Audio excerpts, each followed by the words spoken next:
इस वीज़ा के अंदर सबसे बड़ी प्रॉब्लम ये होती है कि यार एक तो ये बहुत कॉस्टली होता है, जो स्पॉन्सरशिप और वीज़ा होता है उस पे किसी और जगह काम नहीं कर सकते। ये लॉ है कि जब कंपनी बंद हो जाएगी आपको अपने मुल्क वापस जाना पड़ेगा 6 महीने के अंदर। अस्सलाम वालेकुम। इस वीडियो में आपको बताऊंगा कि केयर होम वीज़ा लेने वालों के साथ यूके में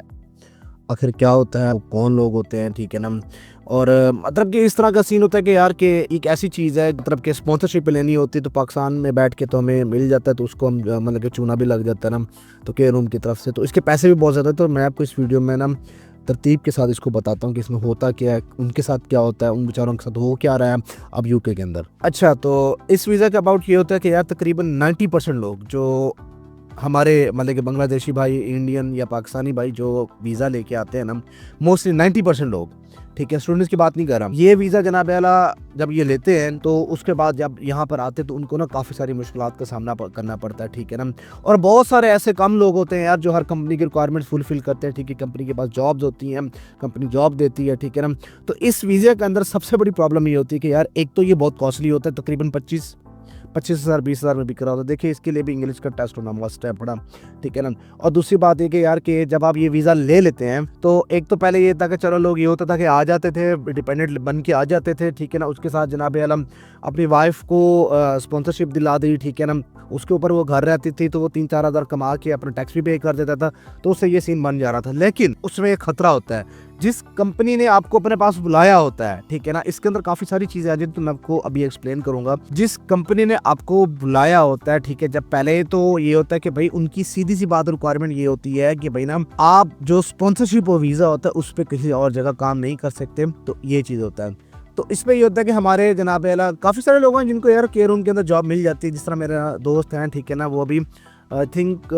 हेडफोर्डशायर या कॉर्बी में रहते हैं, ठीक है ना। तो उस पे ये था कि उनको प्रॉपर जॉब मिलती है तो वो अपना वहाँ पर काम करते हैं, ठीक है। और उसके बाद ये होता है कि यार वो वाकई में ही इस चीज़ के ऊपर, लेकिन कंपनी रिजेक्ट थी। बाज़ औक़ात ये होता है कि आप वीज़ा ले लेते हैं, ठीक है, वीज़ा लेने के बाद यहाँ पर आ जाते हैं तो कंपनी आपको कहती है कि यार जनाब आला हम तो आपको कोई चीज़ अलाउड नहीं कर सकते, क्योंकि आप लोगों को पहले तो वो धोखा दे चुके होते हैं पाकिस्तान से बैठ के कि जनाब आला जी हमें 20,000 दे दो, हम जनाब आला यहाँ पर आ जाएंगे तो आपको यहाँ पर सब कुछ मिल जाएगा। लेकिन ऐसा होता नहीं है। जैसे आप पाकिस्तान से यहाँ पर आते हो पहली बात उनके नंबर बंद, ठीक है। दूसरी बात ये कि जब आप यहाँ पर आते हो तो भाई सीधी सी बात है, कंपनी कहते हैं भाई हमारे वीज़ा के अलावा और किसी जगह आप काम नहीं कर सकते, चाहे फ्री क्यों ना हो। उसके बाद आई थिंक इस चीज़ को मसले को देखते हुए शायद जिसमें से 20 घंटे आपको अलाउड किए गए थे, ठीक है ना, तो आप उस 20 घंटे के ऊपर कहीं भी अपना काम कर सकते हो। उस 20 घंटे के ऊपर यही होता है कि यार कि भाई आपको एक तो जनाब आला ये होता है कि 1000 पाउंड मिल जाता है, ठीक है, क्योंकि 20 घंटे के हिसाब से यही है जो कि आपका टैक्स निकल जाएगा। दूसरी बात है कि लोग फिर काफ़ी सारे वीज़ा लेके फिर मैनचेस्टर इधर उधर जाते हैं, ठीक है ना, वो 8 पाउंड 9 पाउंड 7 पाउंड 6 पाउंड पे ना काम करते हैं, जो कि चल भी रहा है, सीधी सी बात है यार, सारे कर रहे हैं, हमने भी किए हैं, ठीक है। लेकिन बात ये कि ना इन केस कभी अल्लाह ना करे अब जिस कंपनी के थ्रू आए हो और वो कंपनी बंद हो जाती है तो फिर ये होता है कि फिर आप जब शिकायत करते हो कि यार ये कंपनी बंद हो गई है, तो फिर क्लियरली बात है उस पर आपकी सुनवाई नहीं होती, क्योंकि ये लॉ है कि जब कंपनी बंद हो जाएगी आपको अपने मुल्क वापस जाना पड़ेगा 6 महीने के अंदर, क्योंकि ये भी एक किस्म का स्कैम ही है। कंपनी यहाँ पर हर बंदा ओपन कर लेता है, ठीक है जी, कंपनी ओपन करके जो ब्रिटिश होते हैं जो भी होते हैं जी, हमने केयर होम बना लिया, जो भी इनकी लीगल प्रोसेस है, क्योंकि मैं इस चीज़ में अभी नहीं हूँ। मैंने ये आपको बताया अपनी आंखों जितना हाल बता रहा हूँ कि मुझे ऐसे लोग भी मिले हैं, ठीक है, इल्फर्ड के अंदर, यार हमने वीज़ा लिया हुआ है हेल्थ का, लेकिन हमारे पास फिलहाल कोई जॉब नहीं है, हमें प्रॉब्लम हो रही है, ठीक है ना, तो ये क्या कोई जॉब देने को राजी नहीं है, कोई 4 पाउंड पे देता है, कोई 5 पाउंड पे देता है, जिनको मिल रहे हैं और 4-5 पाउंड के ऊपर डर डर के बेचारे कर भी रहे हैं, कास्ट है कार वाश के ऊपर भी कर रहे हैं, आई डोंट नो। बट मैं जब देखता था पहले कि इमिग्रेशन रेड भी मारती है, ठीक है ना, क्योंकि उनके पास प्रॉपर इन्फॉर्मेशन होती है, सीधी सी बात है।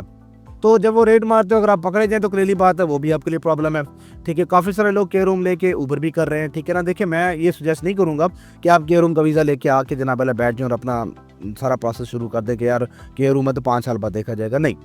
देखें आए बहुत सारे रूट्स हैं, लेकिन ये एक स्कैम है। 25,000 पाउंड आप दे के आ रहे हैं, 25,000 पाउंड में यहाँ पर आप कुछ भी कर सकते हैं, तो अब 12,000 पाउंड दे के आप जनाब एजुकेशन बेस के ऊपर आ जाएं, ठीक है ना। तो 25,000 पाउंड दे के केयर होम पर आओगे यार, उससे आपको बेनिफिट भी नहीं है ना, आप जॉब कर रहे हो कुछ, सपोज इनके आपको जॉब नहीं मिलती, 5 साल आप किसी तरीके से गुजार ही लेते हो, तो गवर्नमेंट तो पूछे कि भाई टैक्स कहाँ है, टैक्स के बगैर आपको कुछ मिलना नहीं है। तो ये बहुत सारी चीज़ें हैं जो हमें नज़रअंदाज नहीं कर सकते केयर होम के ऊपर। यार 99% लोग जलील हो रहे हैं, 1% ऐसे लोग होते हैं जो जनाब अपना काम कंपनी दे रही है वो कर रहे हैं। तो देखो भाई मेरा जो मशवरा है ना, तो केयर होम जब मैं पाकिस्तान में था ना तो मुझे एक ऑफ़र आई थी कि यार आप हमें ना 70-80 लाख रुपया दे दें, ठीक है ना, तो अब आपको केयर होम का वीज़ा दिलाएंगे, तो आप यहाँ पर आएंगे, आपको जॉब भी मिलेगी, मैनचेस्टर के अंदर मिलेगी सब कुछ। तो मैं पहले ही देखिए काफ़ी सारे लोगों की जिनकी वीडियोस देखी थी मैंने, मैं पहले ही वार्न हो गया था कि यार ये चीज़ सही नहीं है, ठीक है ना, क्योंकि काफ़ी सारे लोग अपने यूके से भी थे, वो कहते थे भाई ये धोखा है, सीधी सी बात है, 25,000 दोगे यहाँ पर आपको एजेंट नंबर बंद कर देगा, आपको जॉब मिलेगी नहीं, आप जलील हो जाओगे। अगर मिल भी गई तो 4-5 पाउंड, कभी कोई अच्छा बंदा होगा 10 पाउंड,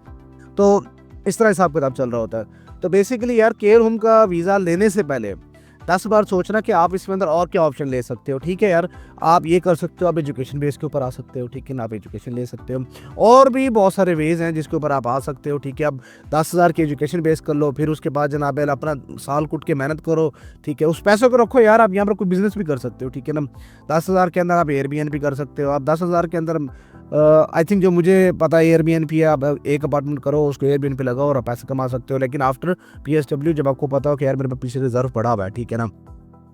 तो बहुत सारी ऐसी चीज़ें हैं यार जिसके ऊपर हम केयर रूम के ऊपर कभी नहीं सुजेस्ट करेंगे कि यार ये सही नहीं है। आप 25,000 ले रहे हो, आगे काम नहीं है, तो क्लियरली बात है प्रॉब्लम है ना इस चीज़ के ऊपर, तो गवर्नमेंट के ऊपर तो बोझ आ रहा है ना, ठीक है यार। एक तो आप टैक्स नहीं दे रहे हो, ऊपर से आप इलीगल काम कर रहे हो, तो इसलिए आज से गवर्नमेंट आपसे कंफर्म आपको डिपोर्ट मारती है, कंपनी तो वैसे बंद है। तो मेरा अपना दोस्त है, अपना इधर ही में क्या कहते हैं मैरीलैंड में रहता है, ठीक है ना। तो उसका ये है कि भाई ना वो हमारे साथ उधर ही काम करता है, क्लीनिंग के ऊपर काम करता है, ठीक है, लेकिन उसकी कंपनी का ओवरड्यू हुआ हुआ है सब कुछ, पैसे जैसे कोई नहीं दिए, वो किसी टाइम भी उड़ सकती है, ठीक है, किसी टाइम, लेकिन उसने 2 साल लगा लिए ना, तो वो उसके काउंट हो गए। अब 3 साल के लिए कुछ करेगा, लेकिन बात ये किसी टाइम भी कंपनी उड़ सकती है, जब उड़ गई तो बस फिर गई, तो फिर वो इलीगल ही हो जाएगा लिहाज से। तो जब इलीगल हो जाएगा तो क्लियरली बात है यार कि फिर इलीगल के लिए और वेज है, उसके लिए 10 साल वेट करना पड़ता है, लीगल के लिए 5 साल का होता है। तो ये एक बड़ी प्रॉब्लम होती है। देखो वो है केयर रूम लेकिन कर वो क्लीनिंग रहा है, तो इस तरह हिसाब किताब नहीं होते। इधर ये एक असूल है, जिस वीज़े पे आ गए हो आप उसी वीज़े पे ही रहोगे,